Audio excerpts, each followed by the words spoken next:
Todas as alternativas abaixo apresentam passagens retiradas de O Futuro do Plástico, nas quais foi empregado o sinal gráfico das aspas. A alternativa em que a função desse sinal está incorretamente identificada é... Pessoal, eu já vou entrar comentando essa questão aqui, mostrando que essa questão eu não concordo, né, com a forma como foi cobrado. Eu não concordo principalmente com o gabarito, né, eu não concordo com o gabarito, e eu demonstro assim, que há uma fragilidade na questão. Mas é lógico, moçada, a gente tem sempre que observar o seguinte, eu já comentei várias provas para vocês aqui, que eu falei assim, ó, essa questão está realmente errada. A banca não anulou. Muitas questões bem objetivas, uma questão de concordância muito errada, questão de ortografia, de grafia de palavras errada também. E a banca deixou o gabarito como certo. A gente já mostra isso algumas vezes. Então, é lógico, nem tudo, e a gente conversa muito sobre isso, né? Nem tudo dá para a gente admitir.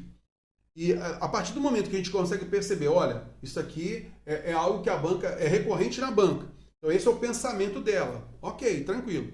Mas essa daqui não é uma questão que dá para a gente falar que é uma recorrência. Vamos primeiro entender o seguinte. Nós usamos aspas para quê?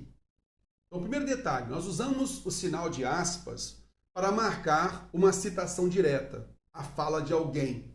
Então, se você vai lá, coloca um discurso direto, Joaquim chegou aqui e disse o seguinte, aí você coloca entre aspas, estou cansado, essa é a fala dele. Quando você vai retirar, você está fazendo um texto, e aí você vai retirar algum fragmento de outro texto, você quer mostrar que aquilo ali é literal, tirou literal de outro texto. Coloca esse trecho entre aspas, nós falamos então que isso é uma citação direta. Aspas, ok. Você pode usar aspas para mostrar para o leitor que há um estrangeirismo. Essa palavra não é da língua portuguesa, então às vezes não está com acento, né? Por quê? Porque é uma palavra estrangeira. Então você usa as aspas por isso. Às vezes você está escrevendo e aí você está fazendo, por exemplo, o policial, está fazendo um boletim de ocorrência. E aí, de repente, ele quer reproduzir aquilo que alguém falou, mas não como uma citação direta. Ele quer mostrar que aquela palavra colocada naquele momento prejudicou, né, aquele ambiente, a pessoa foi lá e foi agressiva. Então coloca um palavrão. Então não foi uma palavra que o policial usou dele, mas que ele usou aquela palavra de baixo calão. Então, começa a perceber o seguinte, quando a gente usa aspas, existe uma regra basilar que é para registrar literalmente aquilo que está em outro contexto, tá? Outra fala de alguém. E o restante é para quê? É o sentido relativo daquela palavra. Isto é, você vai entender um pouco além daquilo que está escrito. Essa é a ideia. Então, quando você registra aspas na palavra performance, por exemplo, é para você mostrar, ó, não tem acento aqui, porque é uma palavra estrangeira, tá? Então não tem, porque toda proparoxítona tem acento. Opa, então você entende. Aí, de repente, você coloca aspas na outra, opa, isso aqui é um sentido figurado. Então você tem a palavra e você quer chamar a atenção do leitor para mostrar para ele, ó, isso aqui tem um sentido a mais. É um sentido figurado, é uma ironia, é um vocabulário chulo, né? É uma linguagem informal, porque você está num contexto de uma linguagem formal. E aí é o que nós chamamos de linguagem relativa. Então a banca FGV usa isso, esse procedimento, mostrando justamente isso, que as aspas, elas marcam, se não a citação direta, um sentido relativo, um sentido a mais naquele contexto. Então eu não vou ter lá, usamos aspas para... Aí você vai decorar, olha, para ironia, para sentido figurado, para estrangeirismo. Aí você começa a decorar tudo, você não vai conseguir dar conta. É simplesmente você entender que há um sentido relativo. E aí você tem que entender o contexto para isso, ok? E aí, nós temos aqui o seguinte, olha só. Ele pede a incorreta, mas vamos analisar aqui cada alternativa. Então, os cientistas, eles analisaram as placentas de 17 gestantes. E todas continham quantidades muito abundantes de microplásticos. E aí, nesse caso, para que foi empregado então aqui, né, ó, aspas, tá? Chamar a atenção para um uso redundante. Cara, realmente, se algo é abundante, é porque tem muito. Então, ao colocarmos muito abundantes, realmente há uma redundância aqui. Correto? Beleza, então esse é um ponto. Tá legal? Aí vamos a um outro ponto. Terror, mas sabe uma coisa que eu entendi aqui, né? E é a interpretação da banca, tá? A interpretação da banca é a seguinte, de que na realidade aqui, ele empregou muito abundantes porque ele copiou aquilo que os cientistas falaram, tá? A tradução literal seria muito abundantes, como se fosse assim. Mas se você for analisar o texto, não há elemento que comprove isso. Concorda comigo? Há uma sugestão. Isso pode ser uma literalidade da tradução. Pode ser, mas pode. Mas aí, quando ele coloca muito abundantes e ele traduziu, ele copiou literal da tradução. Mas por que ele fez isso? Porque se fosse simplesmente abundantes, ele colocaria entre aspas? Não colocaria entre aspas. Se ele colocar só muito, ele colocaria entre aspas? Não.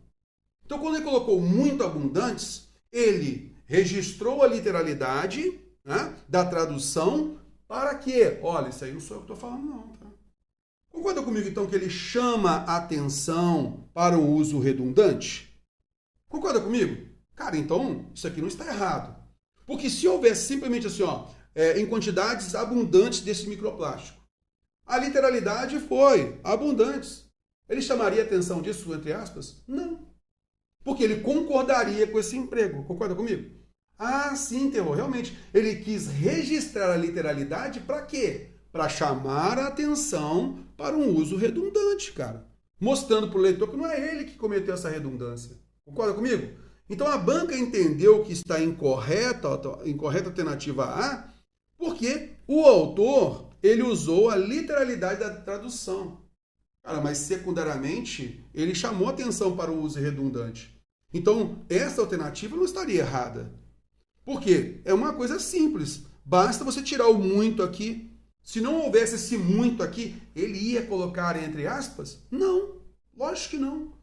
E isso é uma interpretação de que possivelmente o autor copiou. A gente só vai saber disso, sabe como? Indo a este texto original, observar de onde foi tirado e analisar se houve aquela tradução literal. Na hora da prova tem condição de fazer isso?